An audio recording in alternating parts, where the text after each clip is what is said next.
साल 1999 भारत और पाकिस्तान के बीच मैनचेस्टर के मैदान में एक रोमांचक मुकाबला खेला गया, जिस मुकाबले में वेंकटेश प्रसाद ने शानदार प्रदर्शन किया।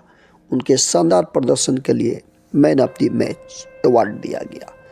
यह कहानी विस्तार से सुनाने से पहले आप सभी से निवेदन करता हूं कि आप भारतीय टीम को पसंद करते हैं तो इस चैनल को लाइक और सब्सक्राइब कीजिए।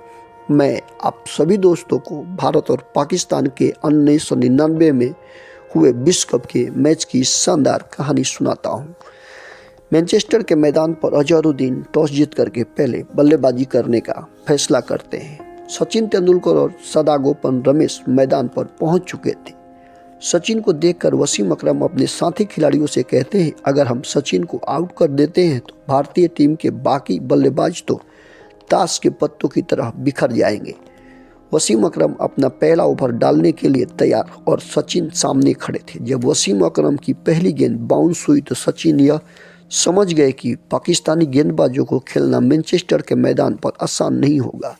सचिन 1989 में भी वसीम अकरम की गेंद का स्वाद चख चुके थे, मगर इस विश्व कप में पाकिस्तानी गेंदबाजों का खौफ ज़्यादा था। सदागोपन रमेश नए थे। पाकिस्तानी खिलाड़ियों के भंवर में फंसकर 12वें ओवर में बोल्ड हो गए। तब भारतीय टीम मात्र 37 रन और सदागोपन ने 30 रन का योगदान दिया था। अब भारत के दीवार राहुल द्रविड़ मैदान पर सचिन तेंदुलकर का साथ देने के लिए आए थे। जब राहुल द्रविड़ आ रहे थे, भारतीय कप्तान अजहरुद्दीन ने कहा कि हम लोगों को यह मैच हर हाल में जीतना है, अपना विकेट बचाकर खेलना। आज जिस टीम और जिस देश के खिलाड़ी से पाकिस्तानियों का सामना था, उसे दुनिया का हर क्रिकेट प्रेमी भारत की दीवार के नाम से जानता था। राहुल द्रविड़ ने पहले ही गेंद पर शानदार चौका लगा दिया। अब सचिन तेंदुलकर भी गेंदबाजों पर निगाहें जमा चुके थे। एक चौका लगा देते हैं।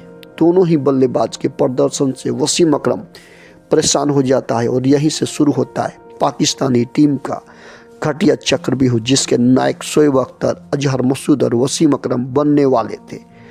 अब इनको यही प्लान था कि कैसे भी हो सचिन और द्रविड़ को आउट करके बाहर भेजना है। वसीम अकरम अपने रफ्तार के सौदागर अजहर मसूद और शोएब अख्तर से कहता है, कैसे भी करो मगर इनकी जोड़ी को तोड़ना है। शोएब अख्तर जितना भी प्रयास करता उतना ही रन बन रहा था। भविष्य का भगवान वर्तमान में सचिन बन के खेल रहा था। सभी को मालूम था कि राहुल द्रविड़ अगर एक बार जम गए तो आउट करना नामुमकिन हो जाएगा। रनों की गेंद की गति की तरफ बढ़ रही थी। अब भारतीय टीम 100 रन बना चुकी थी। वसीम अकरम 21वां ओवर अजहर मसूद को देते हुए बोला था कि अब बहुत हो चुका, अब इनकी जोड़ी को तोड़ दो।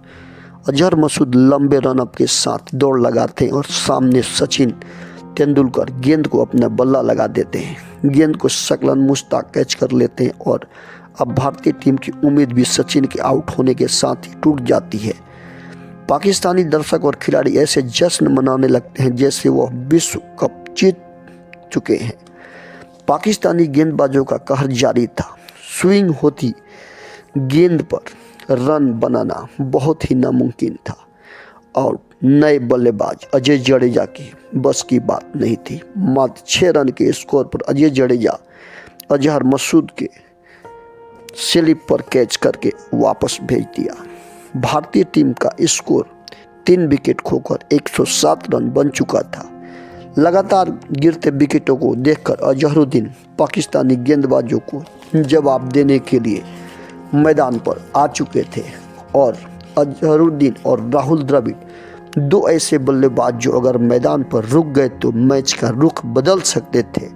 इस बात को वसीम अकरम भी जानता था। अपने सभी गेंदबाजों को बुलाकर बोला कि आप जो चाहे वह करो, मगर अजहरुद्दीन या राहुल द्रविड़ को वापस भेजो। जब अपने कप्तान से आदेश मिला तो शोएब अख्तर ने बाउंसर डालना शुरू कर दिया था। जब भी भारतीय टीम बाहर खेलने जाती थी, दूसरे देश के खिलाड़ी यही जानते थे कि भारतीय बल्लेबाजों को बाउंसर और स्विंग होती गेंद को नहीं खेल पाते और अपना विकेट तोहफे में दे देते हैं। खेल का यह आलम रहा कि घातक गेंदबाजी के अपना विकेट बचाते हुए दोनों बल्लेबाज ने 10 ओवर में केवल 18 रन ही बनाया था। अजहरुद्दीन ने 15 गेंदों पर अपना खाता खोला था। राहुल द्रविड़ ने वसीम अकरम, शोएब अख्तर की गेंदों का सामना करते हुए अपना अर्धशतक पूरा किया। अर्धशतक बनाते ही राहुल द्रविड़ बहुत ही खतरनाक बल्लेबाजी करने लगे। जब उनका व्यक्तिगत स्कोर 61 रन हुआ था तब वसीम अकरम 40वां ओवर में शाहिद अफरीदी के हाथों कैच करवा के राहुल द्रविड़ को आउट करा दिया। भारतीय टीम का स्कोर 154 रनों को पार कर गया था। पाकिस्तानी समर्थक और खिलाड़ी इस बात से खुश हो गए कि अब भारतीय टीम यहां से पत्तों की तरह बिखर जाएगी, मगर अब जो होने वाला था किसी ने सोचा भी नहीं होगा। सपने को हकीकत में बदलने का हुनर भारतीय बल्लेबाजों को आता है। अब मैदान पर ऑलराउंडर रविंद्र सिंह अजहरुद्दीन का साथ देने के लिए आ गए थे। शकलन मुश्ताक के ओवर में छक्का लगाकर पाकिस्तानी समर्थकों को जवाब दिया कि अभी खेल बाकी है। अजहरुद्दीन 27 गेंदों पर 4 रन बनाकर खेल रहे थे।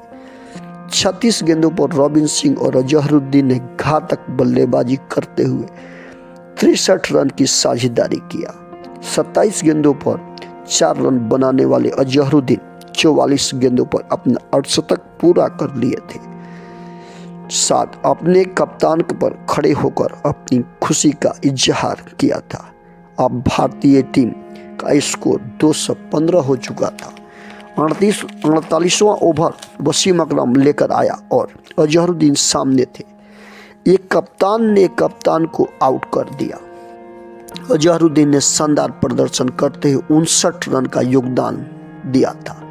अब अंतिम 2 ओवर नयन मोगिया और रविंद्र सिंह ने नाबाद रहते हुए 12 रन की साझेदारी करके भारत का स्कोर 50 ओवर में 227 रन बना लिया था। पाकिस्तान ने तो यही सोचा था कि इस भारतीय टीम को 180 रन के स्कोर पर ही रोक देंगे, मगर रविंद्र सिंह और अजहरुद्दीन की तूफानी पारी ने वसीम अकरम के मंसूबों पर पानी फेर दिया। अब पाकिस्तान को जीतने के लिए 228 रन बनाना था, मगर देखने में छोटा लक्ष्य, मगर सामना भारतीय गेंदबाजों से। पाकिस्तानी टीम के खतरनाक बल्लेबाज सईद अनवर और शाहिद अफरीदी मैदान पर भारतीय गेंदबाजों का